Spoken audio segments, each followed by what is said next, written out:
અમદાવાદમાં ST highway પર traffic હળવો કરવાના પ્રયાસ થઈ રહ્યા છે। ગોતાથી વૈષ્ણોદેવી વચ્ચેના કટ બંધ કરવામાં આવ્યા છે। જગતપુર અને છારોડીના કટ બંધ કરવામાં આવ્યા છે। કટને કારણે ટ્રાફિક અને અકસ્માતનો પણ ભય છે। કટ બંધ કરવાના લીધે સ્થાનિકોને પણ હાલાકી પડી રહી છે। બ્રિજ બનાવવા અથવા તો જૂના કટ શરૂ કરવા સ્થાનિકો માંગ કરી રહ્યા છે। કટ બંધ થતા ઇંધણનો વ્યય થતો હોવાનો પણ લોકો આક્ષેપ કરી રહ્યા છે। કટ બંધ થતા રોંગ સાઇડ જનારા લોકોની સંખ્યામાં પણ વધારો થશે।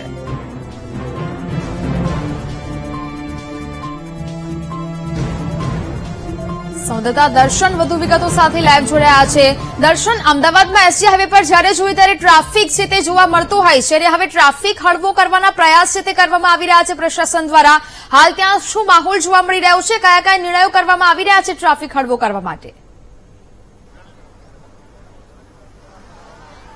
નેહા, જે જગ્યા ઉપર કટ બંધ કરવામાં આવે છે મહાત્મા ગાંધી વસા જે જગતપુર કહેવાય છે અને બીજો એક છારોડી જે કહેવાય છે ત્યાંના કટ બંધ કરવામાં આવ્યા છે। લગભગ 10 દિવસ જેવો સમય થયો છે। પહેલા બેરિકેડિંગ કરવામાં આવ્યું, તે બાદ આ જોઈ શકાય છે બાદમાં આ એક વચ્ચે એના પોર્શને કાયમી ધોરણે આ કટ બંધ કરવામાં આવ્યો છે અને આ કટ બંધ કરવામાં આવતા જે સામે હાઉસિંગના મકાનો છે મહાત્મા ગાંધી વસાહત ને અન્ય મકાનો, તે લોકો માટે આ મુખ્ય સમસ્યા સર્જાઈ હોવાના લોકોના આક્ષેપ છે। ટ્રાફિક સમસ્યા હળવી કરવા માટે આ નિર્ણય કરાયો છે, આ પ્રક્રિયા કરવામાં આવી છે, પરંતુ તેની સામે રોંગ સાઇડ રાજ્યોની સંખ્યા વધી છે, સાથે ટ્રાફિક સમસ્યા પણ વધી છે તેવું લોકોનું માનવું છે। લોકો સાથે વાત કરીશું। બેન, આપ અહીંયા છો, આ કટ બંધ કરવાથી ફરક પડ્યો છે કે વધારે તકલીફ સર્જાઈ છે? કટ બંધ કરવાથી માત્ર ને માત્ર આ લોકોને જે ગાડી લઈને આવર જવર કરે છે એ લોકોને સવલત મળી છે। બાકી અહીંયા જે આજુબાજુમાં રહેનારા છે એ લોકોને બહુ જ મુશ્કેલી પડે છે। 5 કિલોમીટર ફરીને આવવું જવું પડે છે। ફ્લાયઓવર કરાવી આપો, બંને બાજુ એ સર્વિસ રોડ છેકથી છેક સુધીનો કરી આપો અને જયારે ફ્લાયઓવર બની જાય પછી અહીંયા આગળ સિગ્નલ્સ મૂકવા જોઈએ। ખૂબ જરૂરિયાત આ છે, તાત્કાલિક કરવાની જરૂરિયાત છે। લગભગ અહીંયા બંને બાજુએ જોઈએ તો 5-5 હજાર ઘરો છે। આ બંને બાજુએ બધાને તકલીફ બહુ જ પડે છે અને આર્થિક રીતે પરિસ્થિતિ જેમની સારી નથી એ લોકો પણ અહીંયા રહે છે, એ લોકોને પણ 5-5 કિલોમીટર જો ફરીને જવાનું આવવાનું થાય તો એમને આર્થિક બોજ કેટલો પડે એ તમે ગણતરી કરી શકો છો। ટ્રાફિક સમસ્યા હળવી કરવા, અકસ્માતોની સંખ્યા ઘટાડવા, ઈંધણ બચે એના માટે કદાચ આ એક પ્રક્રિયા છે, લાગે છે એ થઈ રહ્યું?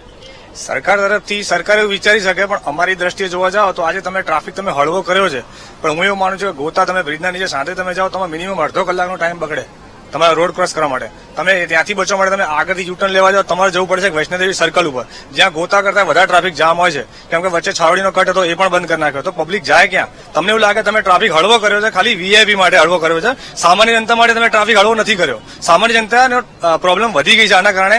જે આ લેફ્ટ સાઈડમાં ગોતામાં રહે છે, જે ન્યૂ ગોતા ન્યૂ ડેવલપ એરિયા છે, જ્યાં અત્યારે અઢળક સોસાયટીઓ નવી નવી બની છે, એ પબ્લિક જશે કેવી રીતે? રાઈટમાં કેવી રીતે જશે? સરકારમાં કોઈ રસ્તો કરી આપે અમને કંઈક? લોકોની સમસ્યા વધી છે, નારાજગી છે લોકો? નારાજગી તો પૂરેપૂરી છે, કારણ કે પબ્લિક રોજથી 5 થી 10 હજાર માણસ અહીંથી અવર જવર કરે છે। કોઈ આ બાજુ માર્કેટ નથી, અમે જ્યાં રહીએ છીએ ત્યાં માર્કેટ નથી, આ માર્કેટ આ બાજુ આવવું પડે છે, એટલે બધી લેડીઝને બી ખાસ તકલીફ પડે છે। એકચ્યુઅલી એવું છે કે જો આનું નિરાકરણ નહીં કરવામાં આવે તો બધી પબ્લિક આંદોલનના માર્ગે ઉતરશે, ગાંધી ચિંધ્યા।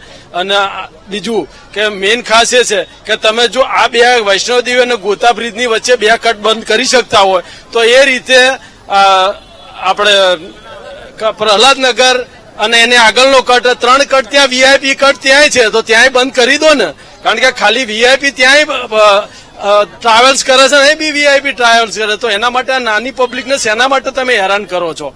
એને કોઈ 1-2 માણસના કહેવાથી રસ્તા બંધ ના કરી દેવાય, એટલે તાત્કાલિક ધોરણે કોઈ પણ ઓપ્શન વગર પહેલા સિગ્નલ મૂકી અને આ રસ્તો તાત્કાલિક ખોલો। એટલે કે સિગ્નલ મૂકીને અથવા તો બ્રિજની અથવા તો અન્ય કોઈ વ્યવસ્થા કરવાની સ્થાનિકોની માંગ છે, જેથી કરીને સમસ્યા દૂર થાય। ટ્રાફિક સમસ્યા દૂર કરવા માટે આ પ્રક્રિયા કરવામાં હોવાની માનવામાં આવે છે, પરંતુ હાલ જે પ્રકારે મેં જાતે અહીંયા સ્થળ નિરીક્ષણ એક મુલાકાત પણ કરી, જોયું રોંગ સાઈડ લોકોની સંખ્યા વધી છે। વૈષ્ણોદેવી સર્કલ ઉપર ટ્રાફિકની સમસ્યા છે, ગોતા બ્રિજ ઉપર ટ્રાફિકની સમસ્યા છે, એટલે કે જે સમસ્યા દૂર કરવાની વાત છે તે કદાચ અહીંયા નથી, તેના માટે એક મેનેજમેન્ટની જરૂર છે। સાથે અહીંયા હાઈવે ઓથોરિટીની અંદર આવે છે, સર્વિસ રોડ કોર્પોરેશનમાં, અને મેનેજમેન્ટ ટ્રાફિકનું ટ્રાફિક પોલીસ કરી રહી છે, એટલે 3 વિભાગનું સંકલન હોય તો આ સમસ્યા દૂર થાય, સાથે સ્થાનિકોની સમસ્યા પણ દૂર કરવી તેટલી જરૂર છે। ન્યા બિલકુલ દર્શન, વિગતો સાથે જોડાયા તે બદલ આપનો આભાર। તો હાલ તો આ ટ્રાફિક હળવો કરવાના પ્રયાસ, પરંતુ એક બાજુ સ્થાનિકોમાં રોષ જોવા મળી રહ્યો છે। કટને કારણે લોકો રોંગ સાઈડમાં જવાની પણ નોબત આવી છે।